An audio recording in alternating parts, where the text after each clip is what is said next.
வையகம் வாழ்க வளமுடன். வாழ்க வேதாத்திரியம், குருவே துணை.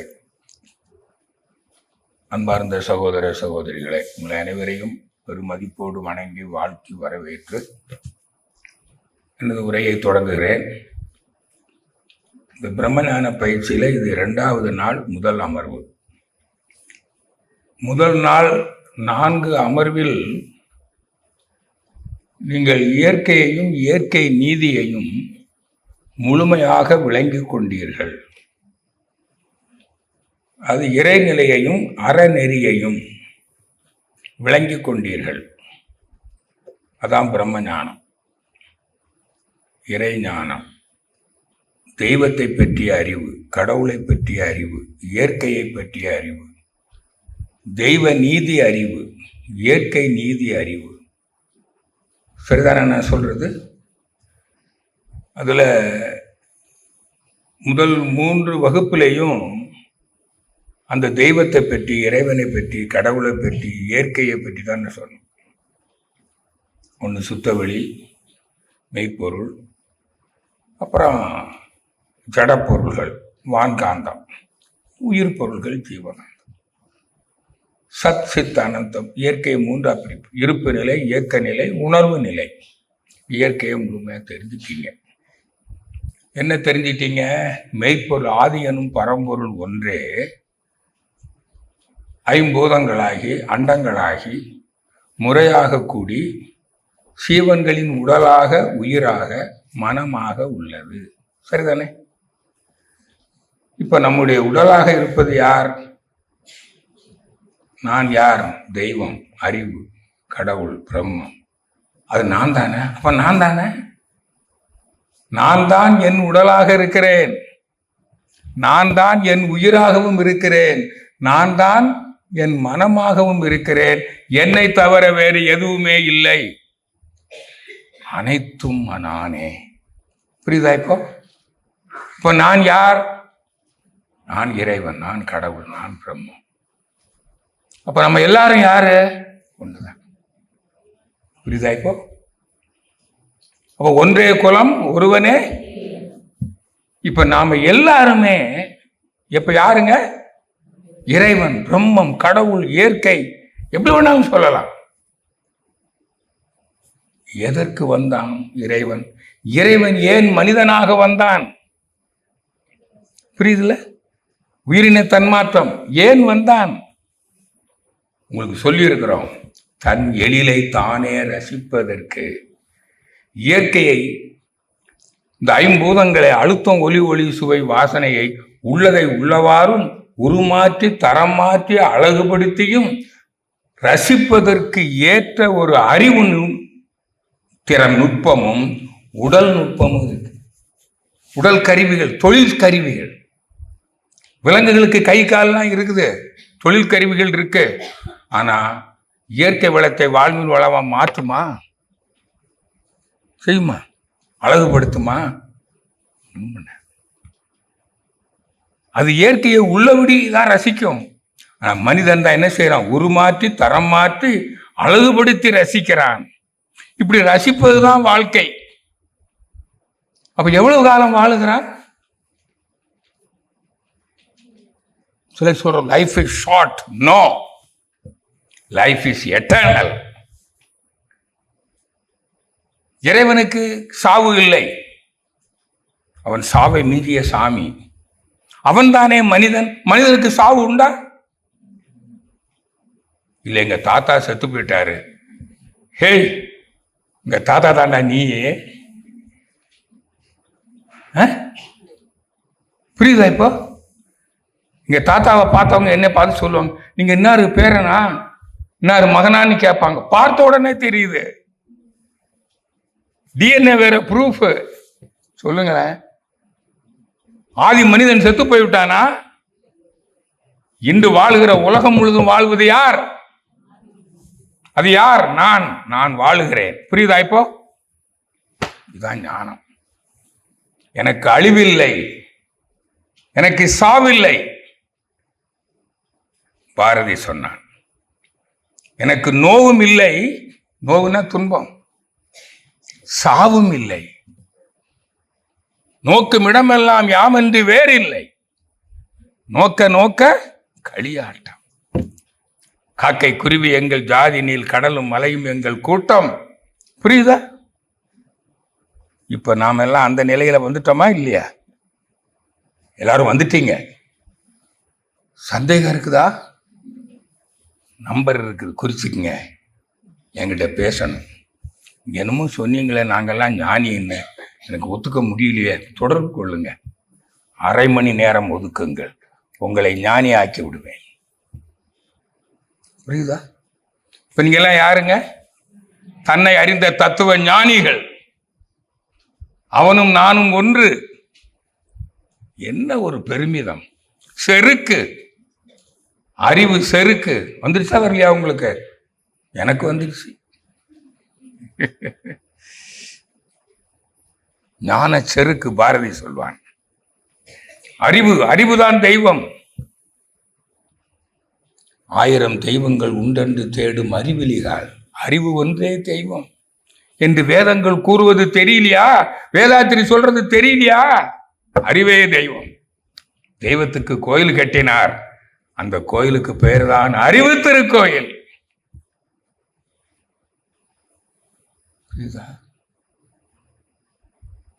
நான் 48 ஆண்டுகளுக்கு முன்னால் மகரிஷியிடம் வந்தேன். அப்ப எனக்கு வயது 33. புரியுதுங்களா? இன்னைக்கு அப்படி தெளிவா இருக்கிறேன். புரியல? மெய்ப்பொருளை உருந்த நிலையில். அதனால இப்ப எனக்கு வாழ்க்கையில என்ன இல்லை? துன்பமே இல்லை. ஏனென்றால் அறவாழ்வு விளங்கி விட்டது. அறத்தான் வருவதே இன்பம். ஒழுக்கம், கடமை, ஈகை, அந்த அறநெறியை எத்தனையோ மகான்கள் பேசி இருக்கிறார்கள், சொல்லி இருக்கிறார்கள். ஒழுக்கம், கடமை, ஈகை என்று அப்படி வரையறுத்து கூறிய ஒரு மாமனிதர் நம்முடைய ஆசான் அருள் தந்தவர்கள். எல்லாம் ஒழுக்கத்தை பற்றி பேசிக்கிட்டு இருந்தோம். மகரிஷிட்ட வந்து அவர் சொல்றாரு, ஒழுக்கத்துக்கு டெபினிஷன், தனக்கோ பிறருக்கோ தற்காலத்தோ பிற்காலத்தோ உடலுக்கோ மனதுக்கோ துன்பம் தராமல் வாழ்வது ஒழுக்கம். அறத்தான் துன்பம். அப்ப துன்பம் யாரால வருது? தீதும் நன்றும் பிறர் தரவாரா? அப்ப நமக்கு துன்பம் வருகிறது என்றால் யார் காரணம்? நானே காரணம். இப்பதான் தெரியுது, தீதும் நன்றும் பிறர் தரவாரா. ஒன்றே குலம் ஒருவனே தேவன் என்று சொன்னார் திருமூலர். யாதும் ஊரே, எல்லாம் சகோதர சகோதரிகள், உறவு, ரத்த உறவு, ஒரு வயிற்று பிள்ளைகள். நான் இப்ப உங்களை அப்படித்தானே சொன்னேன், சகோதர சகோதரிகளே. இதை புரிஞ்சுக்கிட்டு தான் விவேகானந்தர் சிக்காகோல பேசினாரு. எல்லாரும் அப்போ அவங்களுக்கு புதுசா தெரிஞ்சிருக்குது, அதனால கை தட்டினாங்க. உங்களுக்கு ஏற்கனவே தெரிஞ்சு போச்சு, அதனால நீங்க யாரும் கை தட்டல.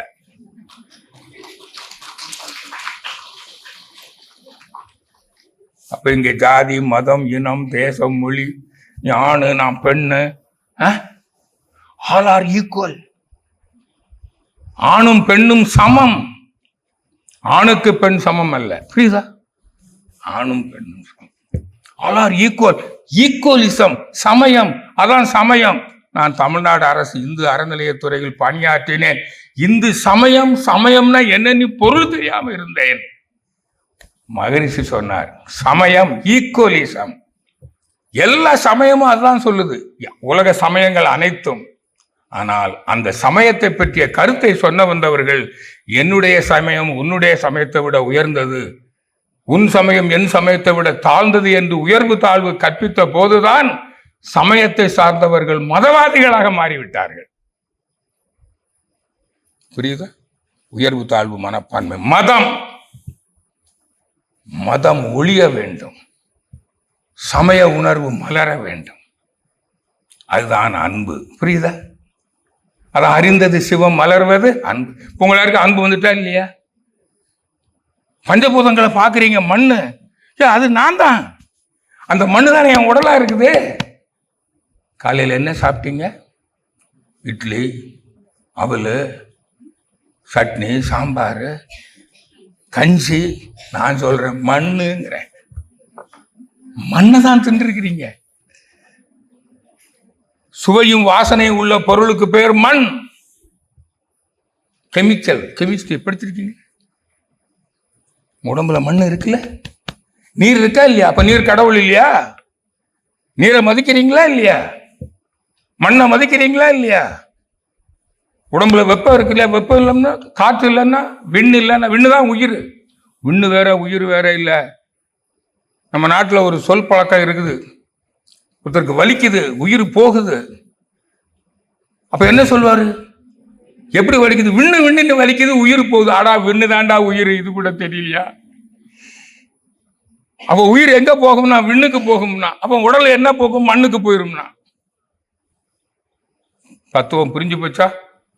இதெல்லாம் புரிஞ்சிடும், ஏன்னா நீங்க ஞானிகள். எவ்வளவு மகிழ்ச்சியா இருக்கு பாருங்களேன். அப்படி நாளைக்கு வீட்டுக்கு போவீங்கல்ல, அப்படி வீட்டுக்குள்ள போறப்பவே இதுக்கு முன்னால நீங்க நடந்து போனதுக்கும், நான் மகிழ்ச்சிக்கிட்ட இந்த முதல் நாள் டீச்சர் கூட எடுக்கல. பப்ளிக் மீட்டிங் கோயம்புத்தூர்ல இந்த பேச்சு கேட்டுட்டு எனக்கு தெரிஞ்சு போச்சு, நான் கடவுள், எல்லாரும் கடவுள். இந்த புராணங்கள்ல வந்ததெல்லாம் கற்பனை.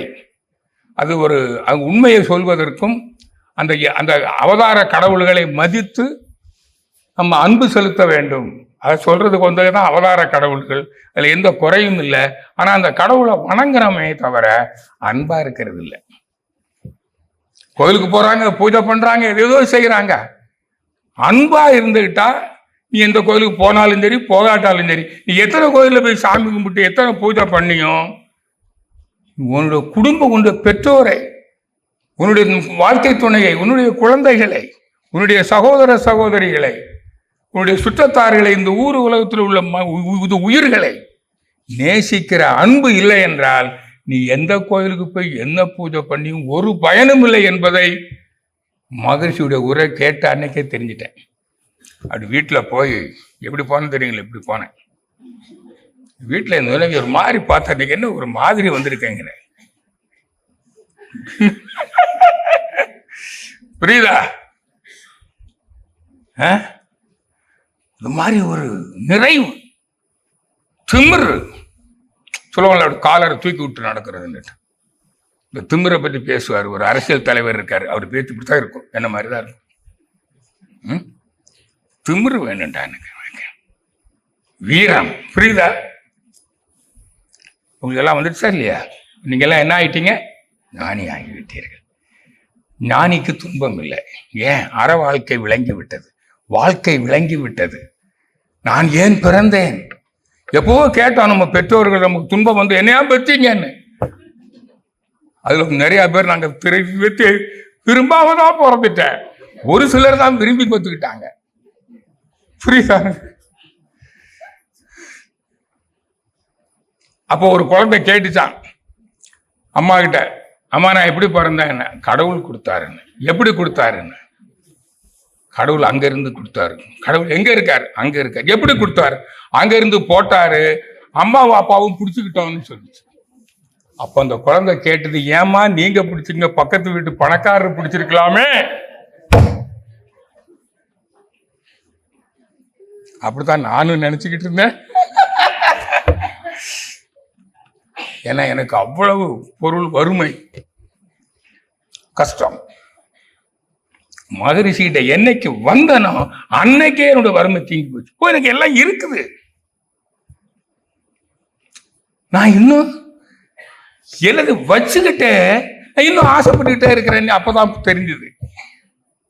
இன்னைக்கு 33 வயசுல இருந்து I am wealthy, I am healthy, I am peaceful, I am enjoying the life and helping others to enjoy.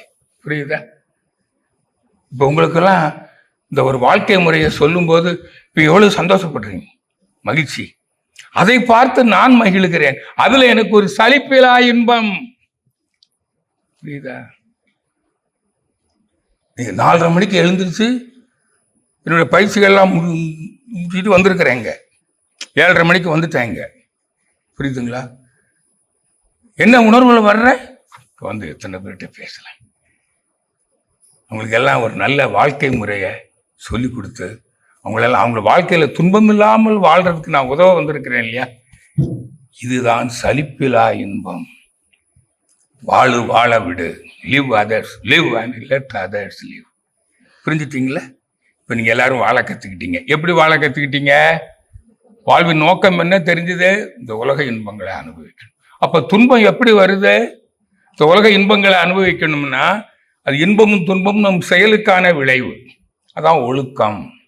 அப்போ தனக்கும் பிறருக்கும் துன்பம் தராமல் வாழ வேண்டும். புரியுதா?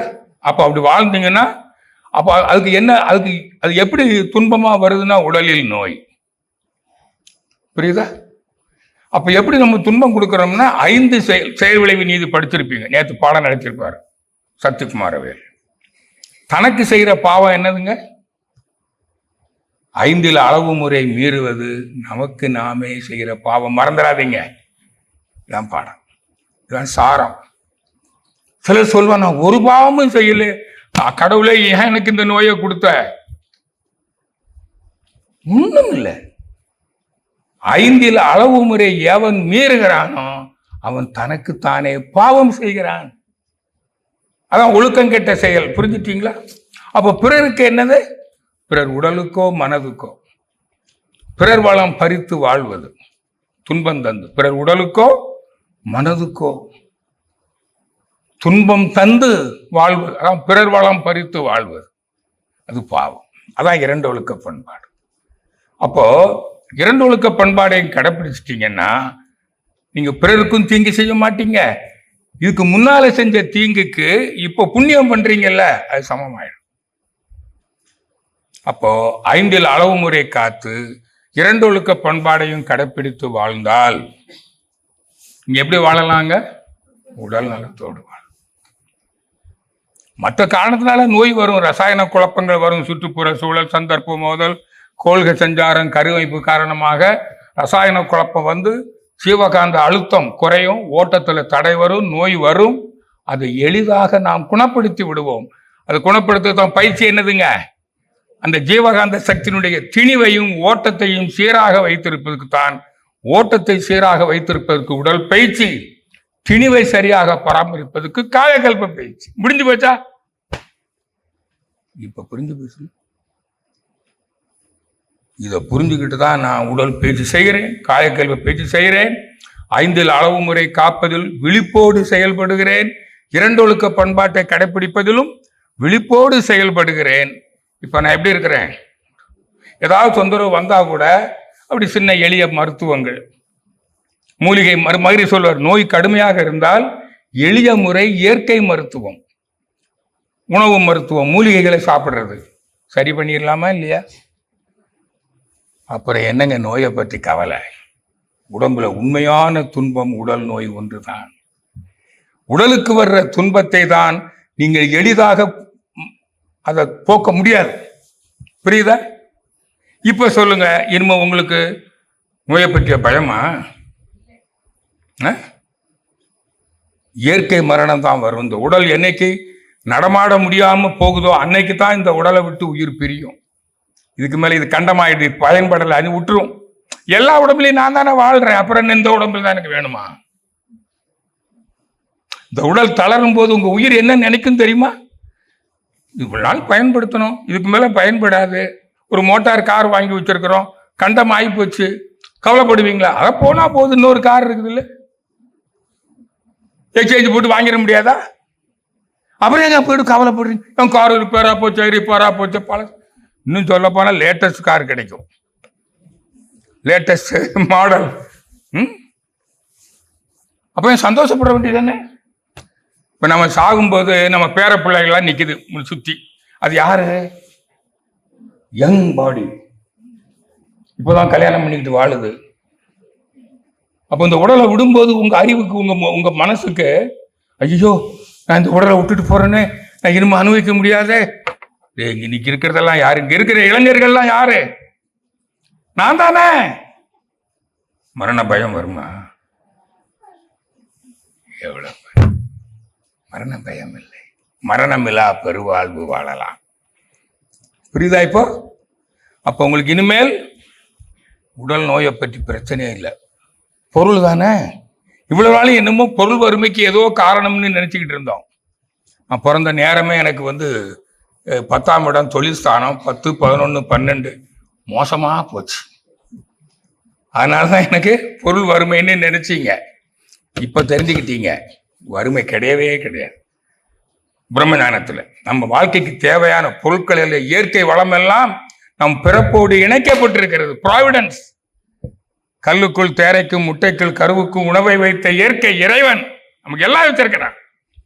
நான் ஒரு பயனுள்ள தொழில் அறிவை கற்றுக்கொண்டு உழைக்கணும். நேர்மையா உழைச்சி பொருள் ஈட்டி சிக்கனமா செலவு செய்தால் எனக்கு பொருள் வறுமையே கிடையாது. தெரிஞ்சு போச்சுல்ல. இனிமே உங்களுக்கு மன துன்பம் வருமா? எவ்வளவு பொருள் இருந்தாலும் இன்னும் வேணும் இன்னும் வேணும் நீ ஆசைப்பட்டுக்கிட்டு இருந்தீங்கன்னா, கார் வச்சிருக்கவன், காஸ்ட்லி கார் வச்சிருக்கவன் ஹெலிகாப்டர் வச்சிருக்கவன் பார்க்கறான். முந்தா நாள் 14ஆம் தேதி ஒரு காதலிக்கு ஒருத்தன் ஹெலிகாப்டர் வாங்கி கொடுத்துருக்காங்க. அந்த நாட்டில் ஏழை நாடாமா. இந்த காதலர் தினத்துல 30 கோடிக்கு ஹெலிகாப்டர் வாங்கி கொடுத்துருக்கிறான். அவன் எங்க இருக்கிறான்னு கேட்டா, அவன் பொருளாதார குற்றங்கள் செஞ்சு சிறைச்சாலையில் இருக்கிறான். நம்ம நாடு எப்படி இருக்கு பார்த்தீங்களா? அந்த அம்மாவுக்கு இன்னும் அடுத்த வாலண்டின் டே வரும்போது என்ன வேணும்? ஃப்ளைட்டு கேட்கும். திருப்தியா இருக்காது. அம்பானி கொண்டாட்டி வச்சிருக்காளே ஃப்ளைட்டு. ஆசை. உனக்கு ஆசை இருக்கிற வரையில எவ்வளவு வந்தாலும் உனக்கு போதும் என்ற மன நிறைவு இருக்காது. நீ பிச்சைக்காரன் தான். புரியுதா? நீ ஏழை. அப்போ பொருள் வறுமை எங்க இருக்குது? பொருளிலே இருக்கிறதா, மனதிலே இருக்கிறதா?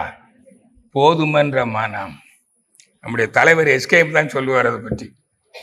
குமரகுருபரர் சொல்வார், செல்வம் என்பது சிந்தையின் நிறைவு என்று குமரகுருபரர் சொல்வார் என்று நம்முடைய தலைவர் பேசுவார். நான் இது வருது, அவர் வகுப்பு வருது, ஆன்லைன்ல பேசுவார் உங்ககிட்ட.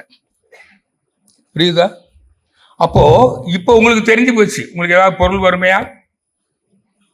ஒருவேளை உழைக்க தெரியல, முடியலன்னா நல்ல திறமையான நேர்மையான மக்களை நேசிக்கிற அரசு இருந்தால், இங்க சில நாடுகள் இருக்குதுங்க, மக்களுக்கு எந்த பொருள் குறையும் கிடையாது. அங்க ஊழலே கிடையாது. ஊழலற்ற அரசாங்கம் இருக்குது. மக்களுக்கு தேவையானதெல்லாம் கொடுத்துருது. எல்லாம் வசதியா இருக்காங்க. புலம்பெயர்ந்து போனவர்கள் கூட நியூசிலாந்து, இந்த Norway, Denmark, Sweden, Scandinavian countries and some other Arab countries, Finland, இங்கெல்லாம் ஏழைகளே கிடையாது. ஏன்னா பொருளாதார குற்றமே கிடையாது. சிவில் கிரிமினல் ஃபேமிலி கோர்ட்ல கேஸே இல்லை. அதனால தான் happiest country in the world Finland. புரியுதா? எனக்கு அதில் ஒரு மகிழ்ச்சி. என்னுடைய மகன் குடும்பம் அங்கே தான் இருக்கு. நான் சொன்னேன் அங்கேயே இருடான்னு. இல்லைப்பா, நான் அடுத்த வருஷம் பாப்பா வேற நாட்டுக்கு படிக்க போகணுன்றா. சரி, அந்த நாட்டு நல்ல நாடாக தாண்ட இருக்கும் போடான்ட்டேன். புரியுதா உங்களுக்கு? ஏன் நம்ம நாடு என்னாச்சு? இது பெரிய செல்வந்தர்கள் நாடு, செல்வ செழிப்பு மிக்க நாடு, குறிப்பாக இந்தியாவில் தமிழ்நாடு. உலக சரித்திரத்தை எடுத்து பாருங்க, உலகத்துக்கே சோறு போட்ட நாடு. இன்னைக்கு தமிழ்நாட்டில் நிலைமை என்ன? திறமையும் நேர்மையும் இல்லாத ஆட்சி நிர்வாகம். The government is the machinery to solve the social and economic problem. எல்லாரும் எல்லாமும் பெற வேண்டும் என்று சொல்லிக்கொண்டு இன்னைக்கு மக்களை இலவசத்துக்கு இந்த நிலைக்கு ஆளாக்கி வைத்திருக்கிறார்கள். உங்களுக்கு பொருள் வறுமை தீர்ந்துருமா? ஒரு காலமும் தீராது. நீ எந்த பிரம்மஞானிக்கும் தீராது. அதுக்கு தான் வருது 26 தேர்தல். வாய்ப்பை பயன்படுத்துங்கள். மதுரை சொன்னார், உயிர்களை நேசிக்கிற, இயற்கையை நேசிக்கிற ஒருவன் வருவான். அவனுடைய ஆட்சி காலத்தில் இந்த ஆன்மீக கல்வி பாடத்திட்டமாக வரும். புரியுதா உங்களுக்கு? காலம் நெருங்கி விட்டதாக நான் கருதுகிறேன். உங்க கையில இருக்கு, நம் கையில் இருக்கிறது. நல்லா புரிஞ்சுக்குங்க. அதனால அரசு ரொம்ப முக்கியமானது. பொருளாதார சமத்துவம். பொருள் இல்லாருக்கு உலகம் இல்லை. ஆக நமக்கு தனி மனிதனுக்கு இப்ப என்ன வேணுங்க? தொழில் அறிவு, உழைப்பு, நேர்மை, ஒழுக்கம். கண்டிப்பா அதுல வருவாயில என்ன பண்ணணும்? 1% சமுதாய நலனுக்கு செலவு செய்யணும்னு சொல்லி இருக்கிறோம். கர்மயோக வாழ்க்கை நெறி. அப்படி எல்லாரும் கொடுத்தோம்னா ஏழைகள் இருப்பாங்களா? இங்க கொடுக்கலன்னா நம்மகிட்ட இருக்கிறத புடுங்கிடுவான், திருடிடுவான். பின்லாந்துல ஏன் திருடர்கள் இல்லைன்னு கேட்டேன் நான். எல்லாருக்கும் எல்லாம் இருக்குதுப்பா, ஏன் திருடுறான்? இல்லைன்னு தானே திருடுவான். புரியுதா? மகரி சொல்றாரு, பூட்டும் சாவியும் பொருட்காட்சிக்கு வந்து விடும்.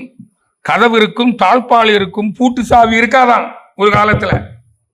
எப்போ? உலக சமாதானம் வரும்போது, தனிமணி உலக அமைதி வரும்போது. புரியுதா உங்களுக்கு? அவ படிப்பாங்களாம் மாணவர்கள், பூட்டு சாவியை பற்றி படிப்பான். ஒரு காலத்தில் பூட்டு போட்டு பூட்டி வச்சானாமா. உலக சமாதானம் மலர்ந்த பிறகு என்ன இருக்காது? இன்னைக்கு உலகத்துல போர், உலக அமைதி இன்னைக்கு பேசுறாங்க. அமெரிக்கா, ரஷ்யா, உக்ரைன் 3 பேரும் சேர்ந்து பேசுறாங்க. அங்க ஒரு பக்கம் பேச்சுவார்த்தை நடக்குது போர் நிறுத்தத்துக்கு. இன்னொரு பக்கம் அமெரிக்கா ஈரான் மேல போர் தொடுக்கிறதுக்கு கப்பல் அனுப்பி வச்சிருக்குது. எங்க எங்க உலக அமைதி? ஐக்கிய நாடுகள் சபை ஆரம்பிச்சீங்கல்ல, எதுக்கு ஆரம்பிச்சீங்க? It's world government. அது பல நாடுகளுடைய அங்கம். எல்லா நாடுகளுக்கு அங்கம் இல்லாட்டி கூட அது ஒரு உலக அரசு தான். அதான் மகரிஷி அங்க போய் பேசினார். ஐக்கிய நாடுகள் சபை பல் இல்லாத நாய், உங்களால் போர் வராமலும் தடுக்க முடியவில்லை, வந்த போரை நிறுத்தவும் முடியவில்லை. அப்படி பேசுறதுனாலதான் மகரிஷிக்கு உயிருக்கே ஆபத்து வந்தது. உங்களுக்கு தெரியுமா? அமெரிக்காவில் போய் அவ்வளவு துணிச்சலா பேசினார் ஐக்கிய நாடுகள் சபையில. பயனற்று போச்சு. பல் இல்லாத நாய் என்று பேசிவிட்டு வந்தார் மகரிஷி. அவ்வளவு போல்ட்னஸ். புரியுதா? ஏன்னா உலக அமைதி தொண்டன். பொருள் காக்க, பூ காக்க, பொன்னை காக்க போரிட்டு மடிகின்றார். போர் எதுக்கு நடக்க சொல்லுங்க பார்க்கலாம். பொருள். உலக போர் 2 போர் தான் நடந்ததுன்னு நீங்க சொல்றீங்க. இன்னொரு போர் நடந்தது. உங்களுக்கு 3 உலக போர் முடிந்து விட்டது. இனி ஒரு வறுமை ஆனால் அது 4வது உலக போர். 3வது உலக போர் எது என்றால் இது தெரியுமா உங்களுக்கு? 22 நாடுகள் சேர்ந்து ஒரு சின்ன நாட்டை அழித்து விட்டது. 22 நாடுகள் சேர்ந்து இலங்கை ஈழ தமிழர்கள் அந்த நாட்டை அழித்து விட்டார்கள். இது உலக போர் இல்லையா? புரியுதா? சொல்றாரு மகரிஷி. எதுக்காக போராட்டம் வந்தது? பொருள். தமிழருடைய வாழும் உரிமை பொருள் ஈட்ட, பொருளை காக்க, அதுக்கான கல்வி அறிவை பெற உரிமை பறித்தார்கள் சிங்களர்கள். எல்லாம் பொருள் பிரச்சனை தானே. பொருள் காக்க, பூ காக்க, பொன்னை காக்க போர் நடக்கிறது. உலகம் முழுவதும் அப்படித்தான் நடந்திருக்கு போர். ஆனால் தமிழ் அரசர்கள் போரிட்டார்கள். அவங்க போரிட்டு எந்த நாடையும் அவங்களுடைய ஆட்சிக்கு கீழே கொண்டு வந்தார்களே ஒழிய அங்கிருந்து எதையும் பறித்து கொண்டு வரவில்லை. ஆளும் பொறுப்பை கூட அவர்களிடமே கொடுத்து விட்டார்கள் தமிழ் மன்னர்கள். புரியுதா உங்களுக்கு? ஆனால் இன்னைக்கு அப்படி இல்லை. தமிழ்நாட்டுக்குள்ள இன்னைக்கு யார் யாரெல்லாம் வந்து ஆண்டு கொண்டிருக்கிறார்கள்? அந்நியர்கள். பொருள் பறிக்க வந்தவர்கள் இன்னும் பொருள் பறித்துக் கொண்டிருக்கிறார்கள். எப்படி வரும் பொருளாதார சமத்துவம்? திருடுவதற்கு வந்திருக்கிற திருடர்கள், உழைக்காமல் பொருள் ஈட்டுகிறவன், லஞ்சம் வாங்கி ஊழல் பண்ணி தரவன் திருடன் தானே. எப்படி பொருளாதார சமத்துவம் வரும் சொல்லுங்க பார்க்கலாம். தனிமனித அமைதி வந்துருமா? உலக அமைதி வந்துருமா? வாழ்க்கைக்கு பொருளே ஆதாரம். நான் யூஜியில் எக்கனாமிக்ஸ் படித்தவன். எனக்கு பிரியமான பாடம் கெமிஸ்ட்ரி. ஆனால் எனக்கு காலேஜில் கிடைக்கல. வேற காலேஜுக்கும் போக முடியல. தூத்துக்குடியில் அங்கே தான் படித்தேன். இங்கே இருக்கிற கிராமத்திலேருந்து 20 கிலோமீட்டர் சைக்கிளில் போய் படித்தேன். எக்கனாமிக்ஸ் தான் படித்தேன். வெக்கமாக இருந்தது. எக்கனாமிக்ஸ் படிக்கிறேனே, எக்கனாமிக்ஸ் படிக்கிறேன். எப்பயோ படித்து நல்ல மார்க் வாங்கி தேர்ச்சி பெற்றுட்டேன். மகரிஷி கிட்ட வந்த பிறகுதான் தெரிஞ்சது, இருக்கிற கல்வியிலேயே உயர்ந்த கல்வி பொருளாதாரம். அன்னைக்கு தான் தெரிஞ்சுக்கிட்டேன். பொருளைய வாழ்க்கைக்கு ஆதாரம். உயிர் வாழ்வதற்கும் உலக இன்பங்களை தீர்ப்பதற்கும் பொருள் தான் வேண்டும். புரியுதா உங்களுக்கு? அப்ப அந்த பொருளாதார சமத்துவம் வேணும். எல்லாரும் எல்லாமும் பெற வேண்டும். இங்க இல்லாம இல்லாத நிலை வேண்டும். வல்லான் பொருள் குவிக்கும் தனி உடைமை நீங்கி வர வேண்டும். இந்நாட்டில் பொது உடைமை என்று பாடினான். அதுதான் வேதாத்திரியம். இதுதான் சோசியலிசம். மகிழ்ச்சியா தான் பேசுறாரு. மகிழ்ச்சி எல்லாரும் சொல்லுவாங்க இவர் கம்யூனிஸ்ட். ஆமா, கம்யூனிஸ்ட். கம்யூனா யாரு? கம்யூனிட்டி. சமுதாய நல சிந்தனையாளன். ஆமா, நான் கம்யூனிஸ்ட் தான். உலக சமாதானம், உலக சமுதாயம். புரியுதா? அப்ப இந்த பொருளாதார சமத்துவம் வரணும்னா அதுக்கு தான் கடமை உணர்வு. புரியுதா? கடன் பட்டம். நான் பிறந்ததிலிருந்து தொழிலுக்கு வர்ற வரையில நான் பயன்படுத்திய பொருட்கள் எல்லாம் யாருடைய உழைப்பில் வந்தது? ஒரு பிடி உணவு, உலக ஒற்றுமையை கண்டுன்னு சொன்னார் வேதாத்திரியா. இந்த உணர்வோடு நாம் இன்னையிலிருந்து செயல்படணும். உங்களெல்லாம் கேட்டுக்கிறேன், உழைச்சி நேர்மையா சம்பாதிங்க, சிக்கனமா செலவு பண்ணுங்க. விழாக்கள் கொண்டாட்டங்கள் தேவைதான், அதில் ரொம்ப கவனமா இருக்கணும். குடும்ப விழாவா இருக்கட்டும், சமுதாய விழாவா இருக்கட்டும், ஒரு பிறந்த நாள், திருமண நாள், இதெல்லாம் கொண்டாடுறோம்ல, அதெல்லாம் ரொம்ப சிக்கனமா இருக்கணும். உறவுகள் பலப்படுத்தணும், அது வேணும். ஆனா அதுல என்ன செய்யணும்? வீண் செலவு இருக்கக்கூடாது. மாதிரி சூழ சொல்வார், கல்யாணத்துல மேடை அலங்காரம் எல்லாம் பெருசா வேண்டியதில்லை, பெரிய மேளதாளங்கள், ஆடல் பாடல்லாம் தேவையில்லை, ஊர்வலம்லாம் தேவையில்லை. பத்திரிக்கை கூட சின்ன கார்டு அடிச்சா போதுன்னாரு. கடைசியில இப்படி வாட்ஸ்அப் எல்லாம் வர்றதுக்கு முன்னாடி அப்போ வந்திருந்தா என்ன சொல்லியிருப்பாரு? ஒரு படம் எடுத்து எல்லாருக்கும் அனுப்பிச்சு விட்டு இருப்பாரு. அவ்வளவு சிக்கனம். இது நாம கடைப்பிடிக்கணும். நீங்க வேற நிறைய பேர் திட்டம் போட்டுக்கிட்டு இருப்பீங்க, பிள்ளைகள் கல்யாணம் எப்படி நடத்தணும், வேற பிள்ளை எப்படி கல்யாணம் நடத்தணும்.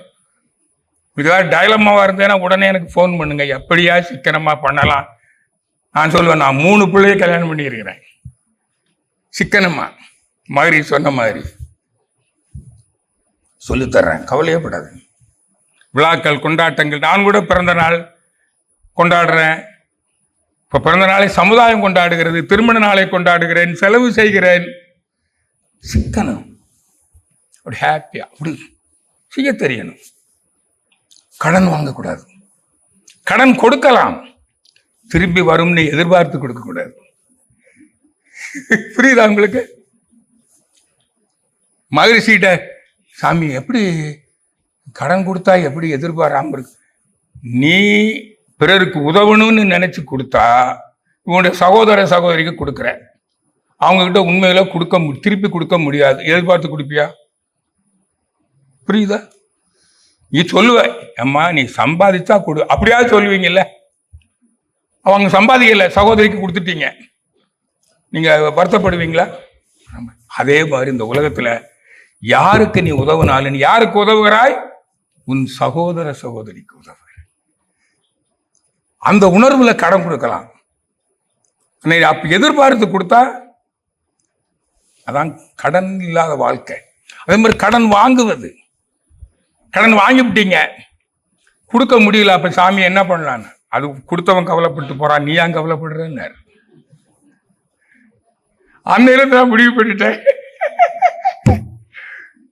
இப்போ சிலருக்கு சொல்லுவேன், நேற்று கூட என்னுடைய உறவினர் ஒருத்தர் நிறைய கடன் இருக்கே, என்ன பண்ண பாருமா, பேச்சு கூப்பிட்டு பேசு, எத்தனை யார் யார்கிட்ட கடன் வாங்கியிருக்கிற, எவ்வளவு வட்டி கொடுத்துருக்குற, நான் இவ்வளோ நாள் கொடுத்ததுக்கு மேலே முடியல, நான் கொஞ்சம் கொஞ்சமாக அசலில் கொஞ்சம் கொஞ்சமாக கொடுக்குறேன்னு பேசி முடிச்சிரு, இன்னிலேருந்து வட்டி கொடுக்கறத நிறுத்து அப்படின்னு நேற்று தான் ஒரு ஆலோசனை சொல்லியிருக்கிறேன்.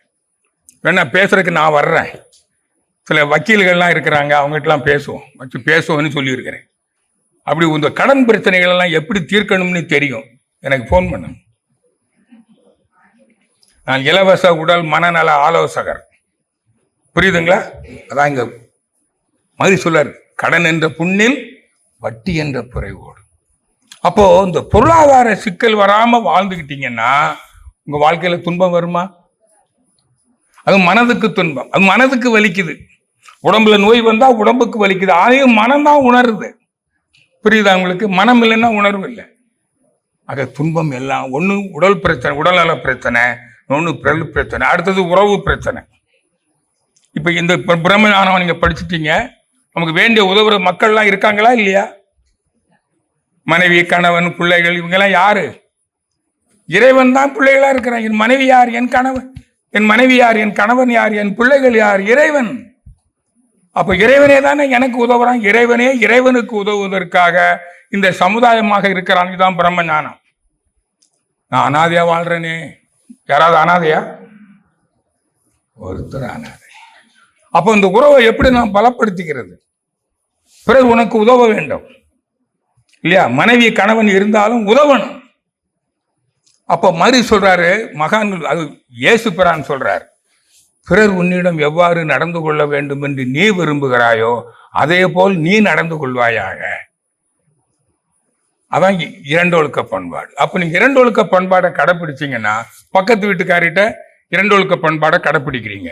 உங்க மனைவி, கணவன், குடும்ப உறுப்பினர்கள், அம்மா, அப்பா, மாமா, மாமியார், இவங்க எல்லார்கிட்டையுமே அந்த இரண்டொழுக்க பண்பாடை கடைப்பிடிச்சோம்னா அவங்களுக்கு நமக்கு எங்கேயாவது பிரச்சனை வருமா?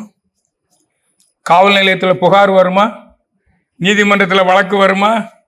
ஃபேமிலி கோர்ட்டுக்கு போகணுமா? பிரச்சனைங்களா? அப்ப நட்பு நலம் வந்துருமல்ல, உறவு பிரச்சனை இருக்குமா? இப்ப பாருங்க, உடல் நலம் வந்தாச்சு, பொருள் வளம் வந்தாச்சு, உறவுகள் வந்தாச்சு, உலக இன்பங்களை அனுபவிக்கிறீங்க, நிகழ்கால வாழ்க்கையை வாழுகிறீர்கள், மன நிறைவோடு எனக்கு மரணம் இல்லை, நான் என்னாலும் வாழ்கின்றேன். அப்போ உலக இன்பங்களை அளவோடு அனுபவிப்பீங்க. அதே உதாரணம் திரும்ப சொல்றேன். திருநெல்வேலியில ஒரு கடை இருக்கிற அல்வா, அந்த ஊர்ல அன்னைக்கு சாப்பிட்டா தான் நல்லா இருக்கும். அந்த ஊர்லயே இருக்கிறவன் அவன் எப்ப சாப்பிட்றதுக்கு வாய்ப்பு கிடைக்குதோ அப்போ 100 கிராம் சாப்பிடுவான், அளவோட சாப்பிட்டுட்டு போயிடுவான். ஏன்னா நாளைக்கு தான் சாப்பிட்டுக்கலாமே. ஆனா சுற்றுலா வந்தவன் என்ன பண்ணுவான்? நீங்க சுற்றுலா வரல, நாம இந்த உலகத்துக்கு சுற்றுலா வரல, இங்கேயே வாழ்வதற்கு வந்திருக்கிறோம். புரிஞ்சுட்டீங்களா? இனிமே உங்களுக்கு மன நிறைவு வந்துருமா, வராதா? இதுதான் தனி மனித வாழ்க்கையில அமைதி. இப்ப புரியுதா? தனி மனித அமைதின்னா உடல் நலத்தோடும் நீண்ட ஆயுளோடும் நிறை செல்வத்தோடும் உயர் புகழோடும் உலக இன்பங்களை துய்த்து வாழ்வதுதான் தனி மனித அமைதி வாழ்வு. இப்ப புரிஞ்சு போச்சா? அப்ப தனி மனித அமைதிக்கு என்ன வேணும்? ஆன்மீக அறிவு, மெய் ஞானம், பிரம்ம ஞானம், இறை ஞானம். புரிஞ்சு போச்சா? இப்ப நாமெல்லாம் இறைஞானிகள். இப்ப நமக்கு தனி மனித அமைதிக்கான அறிவு வந்து விட்டதா இல்லையா? அறிவை அறிந்து விட்டோம். இதான் உள்ளுணர்வு கல்வி, இன்ட்யூஷன் எஜுகேஷன். உடல் அவன் அறிவு திருக்கோயில், அறிவறிய.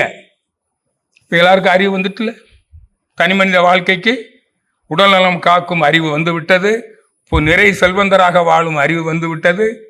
நீண்ட காலம் வாழணும், காப்பு பெறணும் இல்லையா? 3 வகை காப்பு பெறுவதில் கவனமா இருந்தீங்கன்னா நிச்சயமா உடல் நலத்தோட நீண்ட நாள், உடல் நலம் நீளாயுள், தவத்தின் இறுதியில தானே சொல்றோம். உடல் நலம் நீளாயுள், நிறை செல்வம், உயர் புகழ், மெய் ஞானம் ஓங்கி இந்த உலக இன்பங்களை துய்த்து மன நிறைவோடு வாழ்வோம். இதான் ஆத்ம சாந்தி, மன நிறைவு, மென்டல் சாட்டிஸ்பாக்சன் அண்ட் பீஸ்.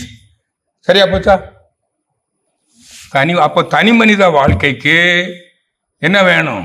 இறை ஞானம், பிரம்ம ஞானம், ஆத்ம ஞானம், மெய் ஞானம். இந்த மெய் ஞானத்தை மகரிஷிக்கு முன்னால வாழ்ந்த மகான்கள்லாம் கொடுத்தாங்க. ஆனா அவங்க கிட்ட தவம் கற்று நமக்கு யாரும் தெரிஞ்சுக்கல. அவங்கெல்லாம் தியானம் கற்றுக் கொடுக்கல. எல்லாருக்கும் எளிதெல்லாம் போச்சு. ஏன்னா தியானம் பண்ணாதான் மூளைக்கு சிந்தனை திறன் கூடும். எங்கோ ஒரு சிலர் தியானம் செய்யாமலே ஞானம் பெறுவார்கள், சிந்திப்பார்கள். ஆனா அன்னைக்கு மகரிஷி சிந்திக்கும் வயதை அடைந்த அனைவருக்கும் தியானத்தை கற்றுக் கொடுத்து இந்த ஞானத்தை அடைவதற்கு நமக்கு உதவி விட்டார்கள். இதுதான் மகரிஷியோட சிறப்பு. புரிஞ்சுட்டீங்களா? தி கிரேட். இதுக்கு மேல இன்னொரு குரு வேண்டியதில்லை. அதான் நம்ம எல்லாம் அவருடைய வாழ்க்கை முறையை கத்துக்கிட்டு, அது நாங்கெல்லாம் நேரடியாக கற்றவர்கள். 28 ஆண்டுகள் அவரோட வாழ்ந்திருக்கிறேன் நான். இப்ப நீங்களும் இதை கத்துக்கிட்டீங்க, நீங்க எல்லாம் ஞானி ஆயிட்டீங்க. நீங்க நிச்சயமா இப்ப உடல் நலத்தோடு நீண்ட நாள் வாழ்வோம், நிறை செல்வந்தராக வாழ்வோம், உயர் புகழோடு வாழ்வோம், உலக இன்பங்களை துய்த்து மன நிறைவோடு வாழ்வோம். அப்ப தனி மனித அமைதிக்கு ஆன்மீக அறிவு தான் மனவளக்கலை. சரியா போச்சா? இப்ப தனி மனித அமைதி இல்லாதனால பாருங்க, பாருங்க, உடல் துன்பம், மருத்துவமனைகள்ல கூட்டம். சரியா? மன துன்பம், கடவுள் வழிபாட்டு கூடங்கள்ல மன அமைதியை தேடி போறாங்க. உடல் நலத்தை தேடி மருத்துவமனைக்கு போறாங்க. மனநலத்துக்கு எங்க போறாங்க? மன அமைதிக்கு. எல்லாம் கடவுள் வழிபாட்டு கூடங்களுக்கெல்லாம் போய் மக்கள் என்ன வேண்டாங்க? எனக்கு மன அமைதி வேண்டும். உடல் நலத்தோடு இல்லாதவன் உடல் நலத்துக்கும் வேண்டான். மனநலத்துக்கு வேண்டாம். உடல்நலம் இருப்பவன் எதுக்கு வேண்டாம்? மன அமைதிக்கு வேண்டாம். புரியுதா உங்களுக்கு? அப்போ மன அமைதினா என்ன? உடல் நலத்தோடும் மனநலத்தோடும் வாழ்வது. அவல நிலை. இப்படித்தான் மனுஷன் வாழ்ந்துகிட்டு இருக்கான் இன்னைக்கு. இது தேவையா நமக்கு? பாருங்க, தேவை நிறைவேறாதாலும் பொருள் புகழ் செல்வாக்கு புலனுமை வகைகளில் ஆழ்ந்ததாலும் மனித அறிவில் தேக்கம் ஏற்பட்டு, இதை ஒரு கவியில சொல்றாரு. பொருள் புகழ் செல்வாக்கு புலன் என்பம் நான்கிலே புகுந்து அழிந்தி மனித மனம் புண்ணாய் வருந்துகிறது. இருள் நீங்கி இன்பமுறை என் விளக்கம் கூறுவேன். இறை வெளியே எங்கெதிலும் இருப்பாய் அமர்ந்து ஆற்றிடும் திருநடன காட்சியினை அகக்காட்சி அருளர் காட்சியினை அகத்துணர்வாய் கொள்ளுவீர். அப்போதும் எப்போதும் அறிவு விரிவாகியே மருள் நிலையில் ஏற்ற ஆசை மற்றும் பழி செயலெல்லாம் மாறிவிடும். மெய்ஞானம் மலரும்னு சொல்றார். அதுக்கு தான் இறைநிலை தவம். இன்னைக்கு சாயங்காலம் கற்றுக் கொடுப்பாங்க. மெய்ப்பொருள் சுத்த வெளி முதல் மனித மனம் வரை அப்படியே அகக்காட்சியாக காண்பது. இதுதான் இறை உணர்வு. இயற்கையோடு இரண்டரை கலத்தல். புரியுதல? இறைநிலை அடைதல். அந்த தவம் கற்றுக் கொடுக்க போறோம். ஏற்கனவே சிலர் கத்திருப்பீங்க. தொடர்ந்து செய்யணும். அந்த கவியில சொல்வார் சாயங்காலம்.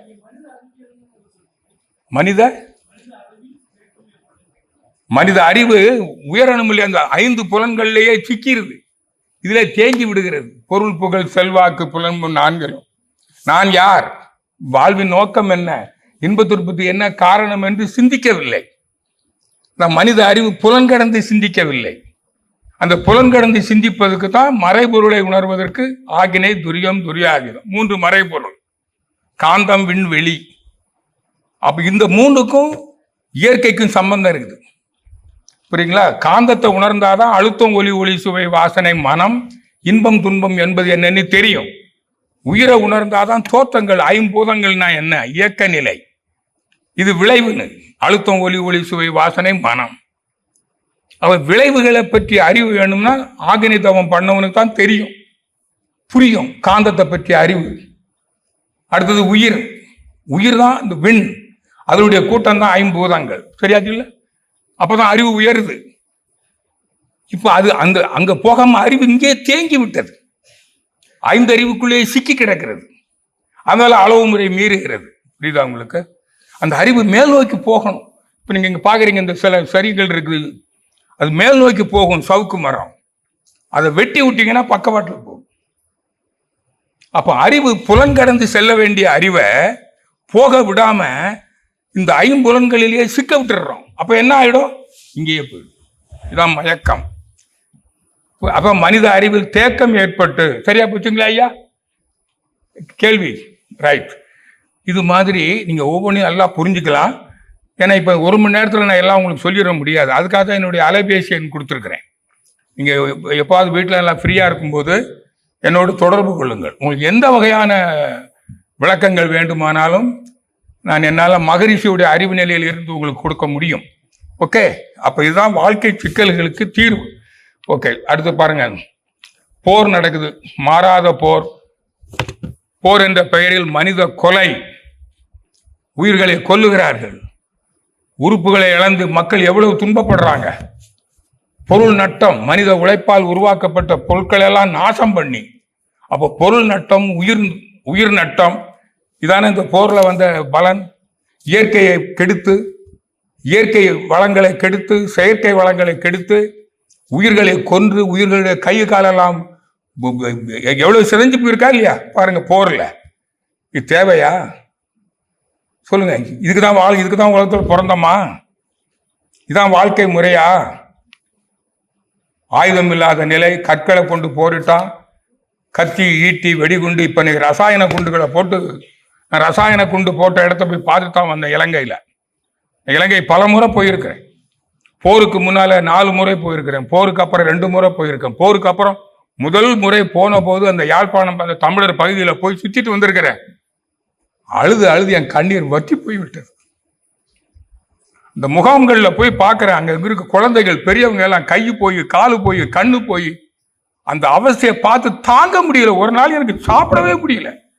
அப்பதான் பார்க்கிறேன் இந்த போருடைய கொடுமை. மகரிஷி போரை பற்றி எவ்வளவு எழுதியிருக்கிறார். இதை நேரில் பார்த்தவன் நான். அது மாதிரி இந்த போர் நமக்கு தேவையா பாருங்க. ஜப்பான்ல நடந்தது போர். 45 லிட்டில் பாய் ஃபேட் மேன் 2 குண்டை போட்டாங்க. இன்னும் பாதிச்சிருக்குது பேர்ல் ஹார்பர்ல. இந்த 2 குண்டு அமெரிக்கா போட்டது இன்னும் துடிச்சுக்கிட்டு இருக்கிறாங்க. அணுக்கதிர் வீச்சால் விளைவுகள், பல லட்சம் மக்கள் உடனடியாக உயிரிழந்த. ரோஜா மலரை போன்ற குழந்தைகளுக்கு பால் ஊட்டிய தாய், நோயாளியின் கையை பிடித்துக் கொண்டிருந்த மருத்துவர், ரயில் பேருந்துகளில் பயணம் செய்தார், அப்படியே கருகி போனார்கள். பாருங்க, இந்த நிலைமை இன்னும் வேணும், இன்னும் நடந்துகிட்டு இருக்குது. உக்ரைன்ல போர் வந்தது, ஈரான்ல வந்தது. நம்ம நாட்டு மக்களை என்ன பண்ணோம்? நாம எல்லாரும் வந்துருங்க. ஒரு நாட்டில இருந்து பெட்டி சட்டியை தூக்கிட்டு வர்றது எவ்வளவு பெரிய கஷ்டம். குழந்தை குட்டிகளோட அவங்க வாழ்க்கை நிலை என்ன ஆகும்? எண்ணி பாக்குறீங்களா? நம்ம குடும்பத்தில் யாருக்கா இருப்பாங்க, எவ்வளவு கஷ்டமா இருக்கும் எண்ணி பாருங்க. இதுக்காக நம்ம உலகத்துல வாழ்றோம். இதான் வாழ்க்கை. இதுக்கு யார் காரணம்? இறைவன் காரணமா, மனிதன் காரணமா? மனிதன் தான் இறைவன் அவனுக்கு தெரியல. மனிதன் தெய்வமாக வேண்டும். மனிதன் என்பவன் தெய்வமாகலாம். பாருங்க, இப்படி போச்சு இந்த நாடு. பாருங்க, இப்ப பாருங்க, இதெல்லாம் இந்த ஜப்பான்ல பிறந்த பிள்ளைகள். இந்த நிலைமை வேணுமா? தற்போது மனித குலம் இந்த அழகான பூமியை போல் 200 உலகங்களை அழிக்கும் அளவிற்கு அணு ஆயுதங்களை தயாராக வைத்து இன்று உலகில் வாழும் ஒவ்வொரு மனிதனுக்கும் 15 டன் வெடிமருந்து தயாராக இருக்கிறது. இன்னும் போர் கருவிகளை உற்பத்தி பண்ணிக்கிட்டு இருக்கிறான். 2 நாடுகளுக்கு பிற இனங்களுக்கு பிற மதம். நம்ம நாட்டில், தமிழ்நாட்டில் பாருங்க, போர். மனிதனுக்கு மனிதன் போர் வீட்டுக்குள்ளே நடக்குது. கணவன் மனைவிக்கு இடையில போர், பெற்றோர் குழந்தைகளுக்கு இடையில, சகோதர சகோதரிகளுக்கு இடையில, பக்கத்து வீட்டுக்காரனுக்கும் நமக்கும், மொழியின் பேரால், மதத்தின் பேரால், என்ன பாருங்க, சமயத்தின் பேரால் போர், உள்நாட்டு போர், நாட்டுக்கு நாடு போர். அத்தனைக்கும் காரணம் ஆன்மீக அறிவு இல்லை. பாருங்க, இலங்கை, ஸ்ரீலங்கா நிலைமையை பாருங்க. உடலில் சிறு, அந்த கவியை பாருங்க.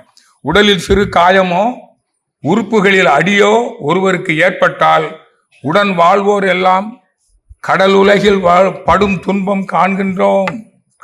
கடல் சூழ்ந்த உலகில் பாருங்க, உடம்புல ஒரு காயப்பட்டு போச்சு, என்ன கஷ்டமா இருக்குது. போர்ல எத்தனை பேர் எவ்வளவு காயப்பட்டிருக்காங்க. போரில் கணக்கின்றி கணப்பொழுதில் மடிகின்றார். மேலும் படமுடியா துயரோடு பருவுடலின் உறுப்பு பல இழந்தும் பதைத்து துன்பமுறை காண்போம். நடந்து செல்லும் பிணங்கள் அல்ல நாம். இவற்றை பார்த்து நமது கடமை தேர்ந்து நலம் செய்யாதிருக்க. நாமெல்லாம் நடை பிணங்களான்னு கேட்கிறார். இப்படி எல்லாம் போர் நடக்குதா, இல்ல வேடிக்கை பார்த்துட்டு இருக்கீங்களா?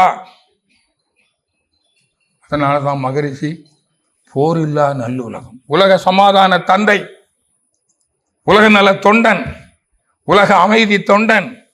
அவருடைய கடிதங்கள் எல்லாம் தான் எழுதுவார். உலக அமைதி தொண்டன், உலக நல தொண்டன், உலக சமாதான தொண்டன். அவர் எழுதிய முதல் நூல் 1957 எழுதிய உலக சமாதானம். அதுல கவிக்கு தமிழ் விளக்கம். அப்புறம் தான் நாங்கள் எல்லாம் கேட்டுக்கிட்டோம், சாமி நீங்க ஆங்கிலத்திலையும் எழுதிட்டா ரொம்ப நல்லது. எல்லாருக்கும் எனக்கு நிறைய பேருக்கு உலகத்துல தமிழ் தெரியாது, ஆங்கிலம் தெரிஞ்சவங்களாவது அது மூலமா மக்களுக்கு சொல்லலாம், அப்புறம் அவங்கவுங்க நாட்டு மொழியில எழுதிக்குவாங்க அப்படின்னு சொன்னோம். அதுக்கப்புறம் தான் அதுக்கு ஆங்கில விளக்கமும் கொடுத்தாரு. அருட்பெயர்ல அன்பு குரல்ங்கிற நூலுக்கு தான் அந்த கவிக்கு விளக்கம் கொடுக்கும் போதே தமிழில் எழுதிய போது ஆங்கிலத்திலும் எழுதி விட்டார் மகரிஷி. உங்க எல்லாரு கையிலுமே நான் கூட ஒருத்தர் பேசினேன், ஐயா இந்த புத்தகத்தில் நான் எந்த புத்தகம் படிக்கணும், ஒரு 2 புத்தகம் சொல்றேன், அது 2 கண்டிப்பா படிக்கணும்னு சொன்னேன். ஒன்று ஞானமும் வாழ்வும், இன்னொன்று அருட்பேராற்றலின் அன்பு குரல். இந்த 2மாவது படிங்க. அதுக்கப்புறம் உலக சமாதானம்ங்கிற நூலை படிங்க. இதுக்குள்ள எல்லாம் அடங்கி, ஞானமும் வாழ்வும், அருட்பேராற்றலின் அன்பு குரல், அடுத்தது என்னங்க, உலக சமாதானம். இந்த 3 புத்தகத்தையும் படிச்சீங்கன்னா நமக்கு வேதாத்திரியம் முழுமையாக விளங்கிவிடும். உலக தனி மனித வாழ்விலும் சமுதாய வாழ்விலும் அமைதி வந்துடும். புரியுதுங்களா? அப்புறம் இராணுவ செலவு. இப்போ நம்ம நாட்டில் இராணுவ செலவு எல்லா நாட்டிலையுமே, பெரும்பாலான நாடுகளில் வருவாயில் பெரும்பகுதி இராணுவ செலவு தான் போகுது. அப்புறம் பொருளாதார மேன்மைக்கு எங்கே வரும்? கல்வி கொடுக்க முடியலையே, மருத்துவம் கொடுக்க முடியலையே, ஒரு சுகாதார வாழ்வுக்கு பால் வைக்க முடியலையே. பொருளாதாரம், சுகாதாரம், பொருளாதாரம், உறவு, இந்த 3 பிரச்சனைக்கு தீர்வு யாருங்க? அரசாங்கம். அதுக்கு என்ன வேணும்? பணம் வேணும். நீங்க அரசாங்கிட்ட பணம், நம்ம தமிழ்நாட்டில் இப்ப 10 லட்சம் கோடி கடன், 5000 ரூபாய் வேற கொடுத்தாச்சு. நான் அடுத்த தேர்தலுக்கு 10,000 கொடுப்போம்னு சொல்லுவாங்கன்னு ஆசைப்பட்டு இருக்காங்களாம் நிறைய பேர். 10 லட்சம் கோடி எத்தனை லட்சம் கோடியா மாறும்? கொஞ்சமாவது அறிவு இருக்குதா? 10 லட்சம் கோடி கடன் வாங்கினா நாம தானே வட்டி கட்டுறோம். கவர்மெண்ட் வாங்கின வட்டி அது யார்கிட்ட இருந்து போகுது? நம்ம பணம். இந்த அறிவு கூட இல்லை. ஏன்னா இப்ப நிறைய பேர் சில வீட்டில் சொல்லுவாங்க, நகை கடன் வாங்கியாவது எனக்கு நகை வாங்கி கொடுங்கன்னு. இந்த மாதிரிதான் அறிவு. வட்டிக்கு கடன் வாங்கி நகை வாங்கி கொடுக்க சொல்ற இதை உங்களை சொல்றேன்னு நினைச்சிடாதீங்க. ஏன்னா சில குடும்பத்தில் இருக்கு. இது பெரிய புத்திசாலித்தனமா? கடன் வாங்கி வீட்டை கட்டி அந்த வீட்டுக்கு இஎம்ஐ கட்ட முடியாம வீட்டையே கடைசியில் கூட்டிட்டு போறான். அது மாதிரி தான் நம்ம நாடு கடன் வாங்கிட்டு இருக்கு இன்னைக்கு. வேற பீத்திக்கிறோம். ஆனா அவங்க எல்லாம் எப்படி இருக்காங்க? செல்வ செழிப்பு, எவ்வளவு சொத்து இருக்குன்னே தெரியல. இன்னைக்கு இருக்கிற அரசியல் தலைவர்கள், பெரிய பொருளாதார தலைவர்கள், 2 பொருள்துறை தலைவர்களுக்கும் ஆட்சித்துறை தலைவர்களுக்கும் ஆன்மீக அறிவு இல்லை. ஏன்? மதத்துறை தலைவர்களுக்கு இல்லை. உலகில் உள்ள பொறுப்புடைய தலைவர்கள், மத தலைவர்கள், பொருள்துறை தலைவர்கள், அரசியல் தலைவர்கள், இந்த 3 தலைவர்களுக்கும் இந்த ஆன்மீக அறிவு வேணும். அது ஆன்ம நேயம், உயிர்மை நேயம். உலகில் உள்ள பொறுப்புடைய தலைவர் எல்லாம் உயிரறிவை உள்ளுணர்வாய் பெறுதல் வேண்டும். உலகனைத்து நாடுகளின் எல்லை காக்க ஓர் உலக கூட்டாட்சி வலுவாய் வேண்டும். உலகில் போர், பகை, அச்சமின்றி மக்கள் உழைத்துண்டு வளம் காத்து வாழ வேண்டும். உலகெங்கும் மனிதகுலம் அமைதி என்னும் வற்றாத நன்னிதி தூய வேண்டும். அதுக்குதான் உலக அரசு அமையணும்.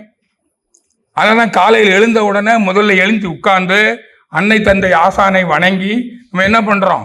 வாழ்க வையகம், வாழ்க வளம், உலக அரசு அமைய வேண்டும். அந்த எண்ணத்தில் நம்ம வாழ்த்துறோமா இல்லையா? ஓர் உலக ஆட்சி, உயர் ஒழுக்கத்தோடு உலகினிலே குழந்தைகளை வளர்க்கும் திட்டம், பார் முழுதும் பொருள்துறையில் சமநேர் நீதி, பல நாடும் ஒன்றிணைந்த பொருளாதாரம், சீர்திருத்த சிக்கனமாம் சிறந்த வாழ்வு, தெய்வ நிலை அகத்துணரும் இறைவணக்கம், நேர்வழியில் விஞ்ஞானம் பயனாய் கொள்ளும் நெறிமுறைகள் இவை இணைந்த வாழ்வு காண்போம். இதான் உலக நல நாட்டம். இதற்காகவே வாழ்ந்து அந்த வாழ்க்கை முறையை மக்களுக்கு கற்றுக் கொடுப்பதற்கு எங்களை போன்ற ஆசிரியர்கள் பொறுப்பை ஒப்படைத்திருக்கிறார்கள் நம்முடைய ஆசான் அவர்கள். இப்போ புரிஞ்சுட்டீங்களா? இப்போ நமக்கெல்லாம் எவ்வளோ பெரிய பொறுப்பு இருக்கு. நாம மட்டும் வாழ்ந்தா போதும், நாமளும் வாழணும்.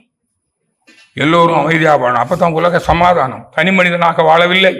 அப்போ உலகம் முழுதும் அமைதி வேணும். பாருங்க நிலைமையை பாருங்க. அங்க ஒரு குழந்தை பட்டினியில கிடக்குது, உயிர் போற நிலைமை இருக்கு. அங்க ஒரு கழுகு தயாரா இருக்குது உயிர் போன பிறகு சாப்பிட்றதுக்கு. இப்படித்தான் இருக்குது. நம்ம நாட்டில் கூட 28 விழுக்காடு மக்கள் ஸ்டாட்டிஸ்டிக்ஸ் புள்ளிவிவரம் சொல்லுது இரவு உண்ணாமல் உறங்குகிறார்கள். இருக்கிறவங்களுக்கு கூட தரமான உணவு இல்லை. பெரிய பணக்காரன் எல்லாம் ஆர்கானிக் ஃபுட்டு சாப்பிட்றான். மற்றவங்களுக்கு அவ்வளவு விஷம். நாம எல்லாம் விஷத்தை தானே தின்னுட்டு அலையிறோம். ஒரு உணவு கூட கிடைக்குதா இந்த நாட்டு மக்களுக்கு? இதுக்கு மேல இயற்கை சீற்றம் நிலை நடக்குது. ஏன் வந்தது? கெட்ட எண்ணம். இயற்கை சீற்றம் எதனால வருகிறது? அது இயற்கை சில பிரளயங்கள் நடக்கும், அதுல ஒழுங்கா நடக்கும், மக்களுக்கு எந்த பாதிப்பு இல்லாம நடக்கும். ஆனால் நம்முடைய கெட்ட எண்ணம், ஏன்னா பிறர் நல்லா இருக்கிறது நமக்கு பிடிக்கலையே. கூட பிறந்த அண்ணன் தம்பி கூட அழகா இருந்தா, ஆரோக்கியமா இருந்தா, செல்வந்தரா இருந்தா, புகழோட இருந்தா, அவங்க உலகம் முழுதும் சுத்தி அனுபவிச்சா, ஸ்டார் ஹோட்டல்ல போய் சாப்பிட்டா, இங்க பொசு பொசுங்குது. கூட பிறந்த அண்ணன் தம்பி அக்கா. இதுதான் பொறாமை. இதுக்கு பேர அன்பு. இதான் பேர சகோதர அன்பு. தானாரா விட்டாலும் சதையை ஆட வேண்டாம். ஒருத்தர் நல்லா இருக்கிறாங்கன்னு சொன்னா, கல்யாண வீட்டுக்கு போறோம், உறவினர் நண்பர்களை பார்க்குறாங்க, நல்லா இருக்கிறீங்களான்னு கேட்டா, நல்லா இருக்கிறேன்னு சொன்னாலும் உண்மையில நல்லா இருக்கிறாங்கன்னா இவனுக்கு அவ்வளவா நல்லா இல்லை. அவங்களுடைய கஷ்டங்களை சொன்னாங்கன்னா உடனே சமாதானப்படுத்தி, அதெல்லாம் இருக்கதான் செய்யும், அதெல்லாம் ஆண்டவன் பார்த்துக்குவான், கவலைப்படாதீங்க. இப்படி சொல்றதுல ஒரு சந்தோஷம். புரியுதா உங்களுக்கு? ஒருத்தன் நல்லா இருக்கிறான்னு தெரிந்தா தாங்கல. புரியுதா? வீடு கிரக பிரவேசம், பால் காய்ப்பு, புதுமனை புகழா பத்திரிக்கை கொடுக்குறான். குடும்பத்தை வீடு எத்தனை ஸ்கொயர் ஃபீட்டு, எவ்வளவு பணம் ஆச்சு. ஐயோ, அங்க போய் வீடுக்கு பார்த்த உடனே நம்ம வீடு இப்படி இல்லையே, இவன் உண்மையில வாழ்த்திருப்பானா? சொல்லுங்களேன். இப்படித்தான் நிறைய பேருக்கு இருக்குது. அதுக்காக தான் கந்திஷ்டி பொம்மை வச்சிருக்கான் வீட்டுல. அதனால கெட்ட எண்ணம். மதுரை சொல்றாரு, இயற்கை சீற்றத்துக்குள்ள என்ன காரணங்க? கெட்ட எண்ணம். அதனால அதான் சுனாமி கூட அதான் வந்தது. அதனால உலகில் உள்ள பொறுப்புடைய தலைவராக மகரிஷி சிந்திக்கிறார். புரியுதுங்களா? தீர்வு அனைவரும் புரிந்து கொள்ளக்கூடிய அளவில் உயிர்நிலை விளக்கம் தான் ஆன்மீக அறிவு விளக்கம். மன இயக்க ஒழுக்க பயிற்சிகள், புதிய வாழ்க்கை பண்பாடு, இதான் தீர்வு. ஓர் உலக ஆட்சி, உயர் ஒழுக்கத்தோடு உலகினிலே குழந்தைகளை வளர்க்கும் திட்டம், பார் முழுதும் பொருள் துறையில் சமநேர் நீதி. அந்த கவி சொன்னேன் இல்லையா, பல நாடு ஒன்றை, இதெல்லாம் வரணும். இது நாம நினைக்கணும். சும்மா உலக சமாதானம் அதெல்லாம் வராதுங்க. இது கலியுகம். இதெல்லாம் வழங்காது, நாசமாக தான் போகும். Don't think. எதிர்மறை எண்ணம், பாசிட்டிவ். நடங்க. நீ கூட வரும்போது சொன்ன, எங்கெங்க நல்ல ஆட்சி வரப்போகுது, அவன் வந்தாலும் இப்படித்தான் பண்ணுவான், இப்படித்தான் பேசுவானுங்க, நாங்கள் நேர்மையான ஆட்சி தருவோம்னு. வந்த பிறகு அப்படித்தான் போவாங்க. உனக்கு அந்த புத்தி இருக்குது. புரியுதா? உனக்கு நல்லது என்னென்ன நடக்கும்னு என்னென்ன நிறைய நினைக்க, நெகட்டிவாகவே நினைக்கிறான். அப்போ நெகட்டிவ் தான் வரும். புரியுதா? பாசிட்டிவ் தாட், அன்பு இருந்தால் தான் வரும். அன்பு இல்லைன்னா, இந்த உலகம் நல்லா இருக்கணும், நாடு நல்லா இருக்கணும், அன்பு இருந்தால் தானே வரும். அன்பு எப்போ வரும்? சம உணர்வு, எல்லாரும் ஒன்று தான். அதான் பல நாடும் ஒன்றிணைந்த பொருளாதாரம் அப்படின்னு சொல்லி இது யூரோப்பியன் காயின் வந்திருக்கிற மாதிரி உலகம் முழுதும் ஒரே இப்போ வந்துருச்சு கிட்டத்தட்ட. நம்ம காயின் சும்மா ஏதோ ஒரு பேர் இருக்கும். டிஜிட்டல் காயின் வந்தாச்சு. இப்போ யாரும் காசை காயினில் பார்க்கறது இல்லை, எல்லாம் ஆன்லைன் நம்பரில் போகுது. பணம் ஒளிஞ்சிரும். மகரி சொன்னதெல்லாம் நடக்குதா இல்லையா? பணமே இருக்காது. புரியுதுங்களா? உலகம் முழுதும் ஒரே ஆட்சியின் கீழே வந்துடும். ஒரு காலத்தில் உலக மொழி, தொடர்பு மொழி ஒரே ஒரு மொழி தான் இருக்கும். அது எந்த மொழிங்கிறது உங்களுக்கு தெரியும். இன்னைக்கும் உலகம் முழுதும் பேசப்படுகிற ஒரே மொழி, அனைத்து மொழிகளுக்கும் தாய்மொழி தமிழ். தமிழ் தான் உலகை ஆளும். இன்னைக்கு நான் சொல்றேன், எல்லாம் பாருங்க, உங்க பிள்ளைகள் சொல்லி வைங்க. ஒரு நாள் உலக பொது மொழி, கம்யூனிகேஷன் மொழி தமிழாகத்தான் இருக்கும். இது உலகம் ஒத்துக்கிடுச்சு இன்னைக்கு.